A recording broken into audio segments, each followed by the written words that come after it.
আজি আমি আলোচনা কৰিছোঁ বৈদ্যুতিক মটৰ আৰু এই বৈদ্যুতিক মটৰ কি ধৰণে কাৰ্যকাৰী হ'ব, কি ধৰণে কাৰ্যকাৰী আমি তাৰ পৰা আলোচনা কৰিম। পোনপ্ৰথমে চাওঁ বৈদ্যুতিক মটৰৰ কাৰ্যনীতি, অৰ্থাৎ ইয়াত কি প্ৰয়োগ হৈছে আৰু কি সংঘটিত হয়, মূল বিষয় কি আমি সেই বিষয়ে আলোচনা কৰিম। প্ৰথম কথা হ'ল মূল নীতি হ'ল কি বৈদ্যুতিক মটৰ, যিহেতু শব্দটো কৈছে বৈদ্যুতিক মটৰ, অৰ্থাৎ বিদ্যুতিক শক্তি প্ৰয়োগৰ ফলত কি কৰা হয়, মটৰটোৰ পৰা এটা কাৰ্যশক্তি নিৰ্গত হয়। গতিকে আমি মূল নীতি হিচাপে ক'ব পাৰোঁ যে বৈদ্যুতিক মটৰৰ মূল নীতি কি হ'ব, যে বৈদ্যুতিক শক্তিক যান্ত্ৰিক শক্তিলৈ ৰূপান্তৰ কৰে, য'ত ফ্লেমিঙৰ বাওঁহাতে নীতি প্ৰয়োগ হৈছে, য'ত পৰিবাহী আৰু চুম্বক ক্ষেত্ৰৰ পৰস্পৰ লম্ব দিশত থাকিলে এই দুই ক্ষেত্ৰৰ লম্ব দিশত বল প্ৰয়োগ হয়।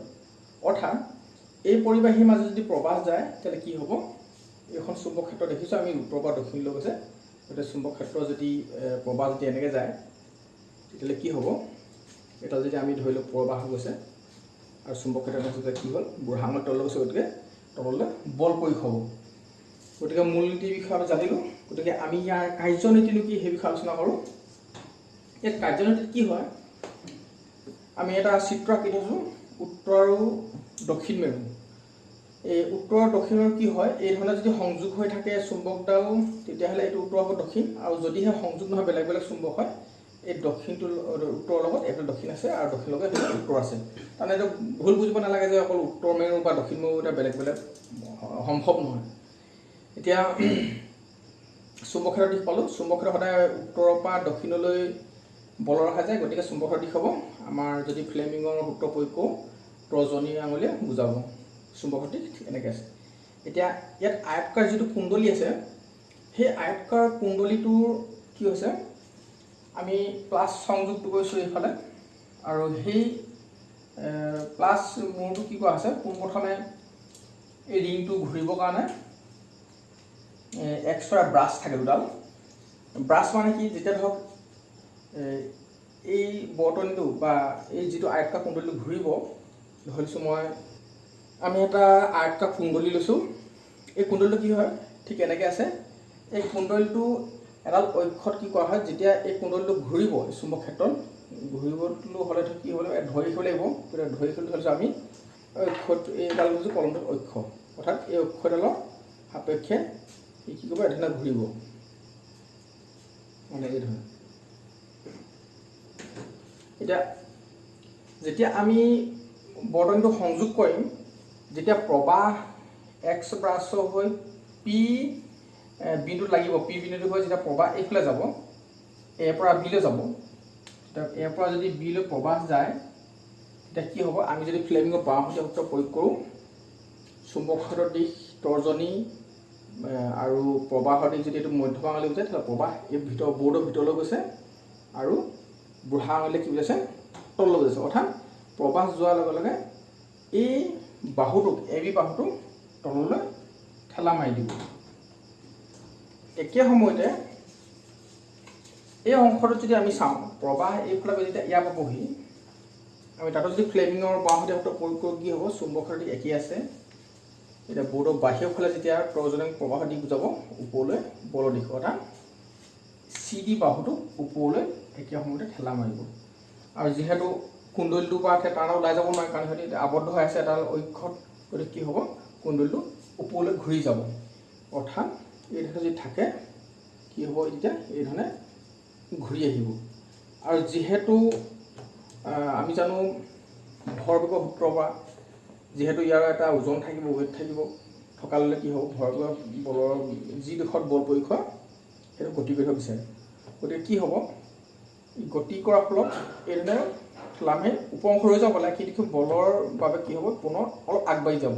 আগবাঢ়ি যোৱালে কি হ'ব, ইয়াত যিটো ফলা আঙুঠি দিয়া আছে পি কিউ, এই ধৰণৰ এটা আঙুঠি কি হয়, ফলা দুটা আঙুঠি থাকিব। ইয়াত থাকোঁতে এতিয়া প্ৰবাহটো এই ধৰণে আছিলে, অৰ্থাৎ এক্সৰ যিটো ব্ৰাছ আছিলে, ব্ৰাছ থাকিব পি অংশত লাগি আছে ধৰণে। যেতিয়া ই এতিয়া ঘূৰি যাব, ঘূৰি যোৱালে কি হ'ব, এই অংশটো তললৈ গুচি যাব এই ধৰণে।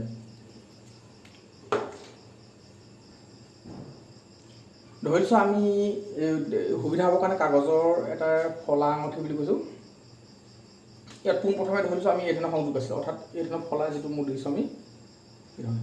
আৰু আমি যদি ইয়াক ব্ৰাছ বুলি ধৰোঁ, ই কি হ'ব, যেতিয়া প্ৰথম ক্ষেত্ৰত প্ৰবাহ গৈ এই ধৰণে ব্ৰাছ লাগি থাকিব নহয়, ই ঘূৰি আহিব আৰু সেই তাঁৰডাল ঠিক তেতিয়া ওপৰত উঠিব, ওপৰত উঠাৰ ঠিক এই ফলাংটো ইয়াত পাবহি।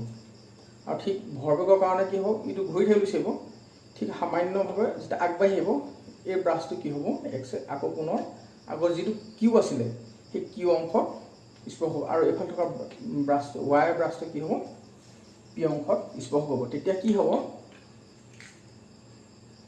কিউ অংশত যিটো স্পৰ্শ হয় চিডাল কি হ'ব, এইফালে গুচি অহাৰ ফলত যেতিয়া ধৰক পিছৰ পৰ্যায়ত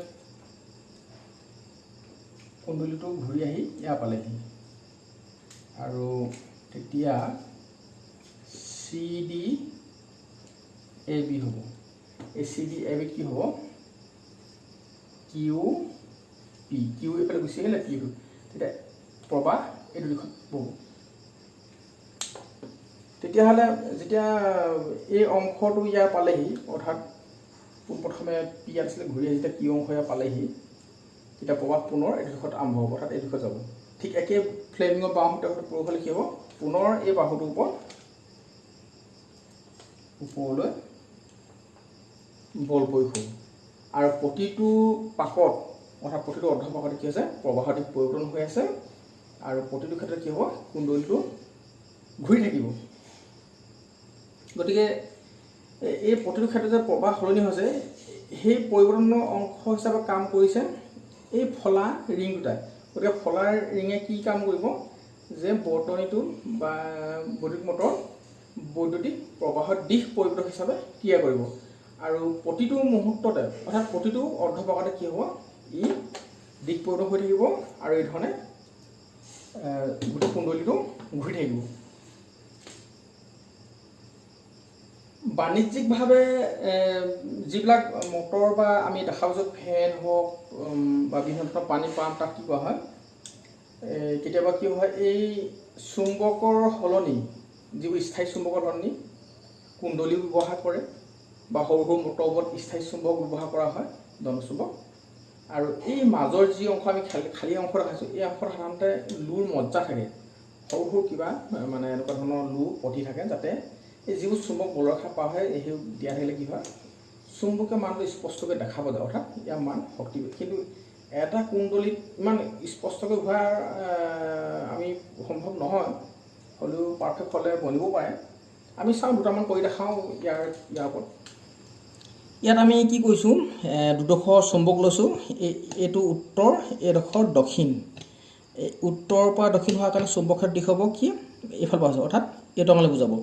আৰু ইয়াত আমি যিটো কুণ্ডলী লৈছোঁ, কুণ্ডলীটো আচলতে কি হ'ল, আমি এডাল তাঁৰ দেখুওৱা হৈছে যদিও, কিন্তু প্ৰকৃততে এডাল তাঁৰত যি চুম্বক ক্ষেত্ৰৰ সৃষ্টি হয়, আমি জানো যে চুম্বক ক্ষেত্ৰৰ মান তেনে সামান্য প্ৰয়োগ হোৱাৰ কাৰণে বা উদ্ভৱ হোৱাৰ কাৰণে আমি কেইবাপাকো দিছোঁ, কিন্তু হ'লেও আমি এডাল বুলি ধৰিলেও কোনো কথা নাই। এতিয়া পৰিবাহী দিশ যেতিয়া আমি এই ধৰণে ল'ম, ইয়াত আমি এনেধৰণে সংযোগ কৰা আছে, প্ৰবাহৰ দিশ এই ধৰণে হ'ব, অৰ্থাৎ চুম্বক ক্ষেত্ৰ সেই ধৰণে আছে, এই ধৰণে।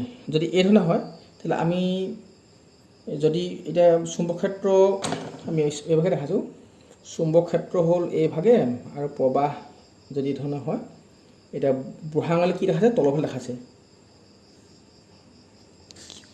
বুঢ়া আঙুলি কি তলফালে দেখাইছে। গতিকে এইফালৰ অংশটো তললৈ হেঁচা মাৰিব, আৰু এইটো অংশ ঠিক একেধৰণে প্ৰয়োগ কৰিলে ই ওপৰলৈ উঠি আহিব। অৰ্থাৎ কি হ'ব, যেতিয়া এই প্ৰবাহ এইটো দিশত, প্ৰবাহ যেতিয়া আমি এইটো দিশত দিম, ই কি হ'ব, এই ধৰণে ঘূৰিবলৈ আৰম্ভ হ'ব। আমি কৰি চাওঁ কি হয়।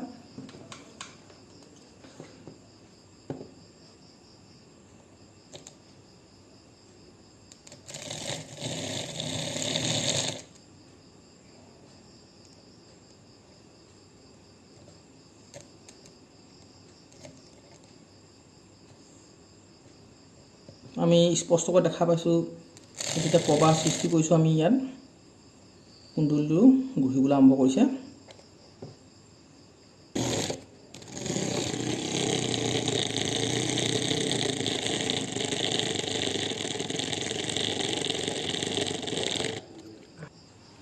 এতিয়া আমি যিবিলাক সাধাৰণতে বৈদ্যুতিক মটৰত যিটো কমুটাৰ থাকে তাত সাধাৰণতে দেখা পোৱা যায় যে 3টা চলনাত থাকে অৰ্থাৎ 3টা কয়েল থাকে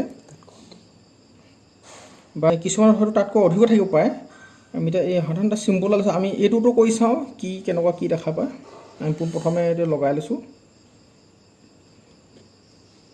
ইয়াতে ফলাৰিং ইয়াত 3টা অংশ আছে এবাৰ দেখাইছোঁ এটা 3টা অংশ আছে যেহেতু 3টা চলনত আছে গতিকে 3টা ফলাৰিং থাকিব ইয়াতে গতিকে আমি ইয়াতো প্ৰয়োগ কৰি চাওঁ কেনেকুৱা দেখা পোৱা যায়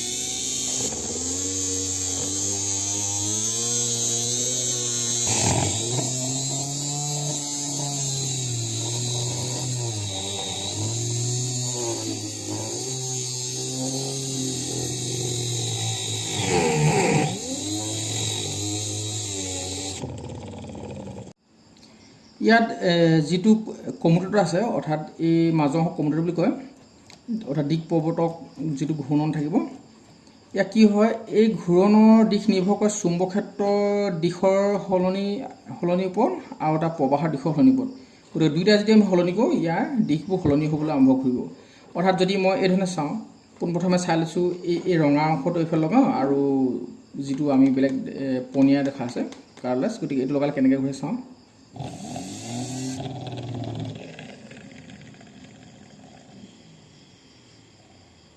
আমি কি দেখা পালোঁ এই দিশত ঘূৰিছে গতিকে আমি প্ৰবাহ প্ৰবিত কৰিছোঁ কি হয় প্ৰবাহ আমি কি কৰিলোঁ এটা ৰঙা অংশটো এইফালে আনিছোঁ আৰু যেটো পনিয়া অংশ আছিল আমি এইফালে দিছোঁ আমি স্পষ্টকৈ দেখা পাইছোঁ এবাৰ কি হৈছে তাৰ বিপৰীত দিশত ঘূৰিবলৈ আৰম্ভ কৰিছে গতিকে এইটোৱে হ'ল আমাৰ মটৰৰ যি কাৰ্য